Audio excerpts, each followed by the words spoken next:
When the Second World War ended, the NS emerged with a fleet that was a shadow of what it had once been. Many coaches had been destroyed, others taken during the occupation. Much of what remained was worn out and no longer reliable. For a railway trying to reconnect a recovering nation, the shortage was severe. Denmark was the first country to respond to the crisis. The Danish state railway company, Danske Statsbaner, or just DSB, whose own rolling stock had survived the war in comparatively better condition, offered direct assistance by lending urgently needed passenger coaches to the Netherlands.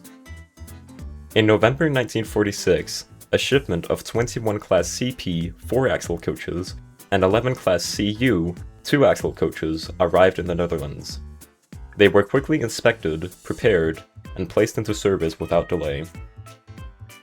The CP coaches were wooden 4-axle bogie coaches, originally built between 1922 and 1925 by Danish manufacturer Scandia. They were rebuilt and reclassified by DSB several times between the 1930s and 50s. In Dutch service, they operated as second-class coaches with 67 seats, of which 30 were designated for smoking. Despite their age, they were sturdy and comfortable enough for long-distance travel, providing exactly the kind of capacity NS needed during the early Reconstruction period. Their primary assignment was the important Zwolle to Roosendaal corridor, a key north-south route in the post-war timetable. They were also deployed on the Amsterdam to Enkhuizen and Utrecht to Leiden lines, albeit in smaller numbers. For a short period, the CP coaches even operated on express services running north from Roosendaal. The coaches effectively helped fill gaps on routes that lacked passenger rolling stock. However, their introduction was not without challenges. Dutch passengers were unfamiliar with Danish coach fittings, and reports soon surfaced of lamps being stolen and handbrakes being tightened by curious travelers. These incidents, while minor, highlight the cultural and practical differences between the two railway systems. The loan was always intended to be temporary. After a total of 5 months of service, all 32 coaches were returned to Denmark in March 1947. Their contribution had been essential in helping NS stabilize operations during one of its most difficult periods. But the cooperation did not end there.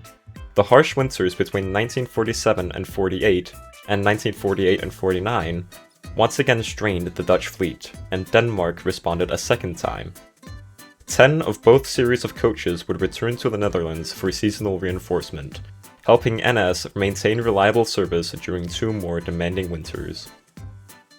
The CP coaches represented a large and mature generation of DSB wooden bogie stock. The interior consisted of 2 large open saloons connected by a central gangway, and features included, but were not limited to, 24-volt pinch lighting and low-pressure heating systems. With a length of just over 18 meters and a maximum speed of 100 km per hour, they were well suited to the mixed traffic demands of post-war Dutch operations. Although not exactly modern by late 1940s standards, their reliability and passenger capacity made them invaluable during the Dutch Reconstruction period. The Danish coaches served in the Netherlands for only a short time, but their impact was significant. They helped stabilize the national timetable, supported essential passenger flows, and provided breathing room while NS repaired and rebuilt its own fleet. Their presence stands as a small but meaningful example of post-war European cooperation, a moment when 2 railway administrations worked together to restore mobility and normality after years of conflict.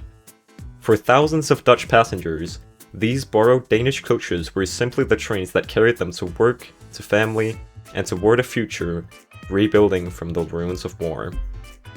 DSB did not grant the developers permission to use their name and logo. As a result, the coach carries the name DSJ and a modified version of DSB's old wingwheel logo. The coach costs 76,000 gulden at level 23. For that price, you get a decent early game coach. It is the first, and currently only, foreign coach to be added to the game. It is the only coach in the game that never had a NS number or other form of official Dutch classification.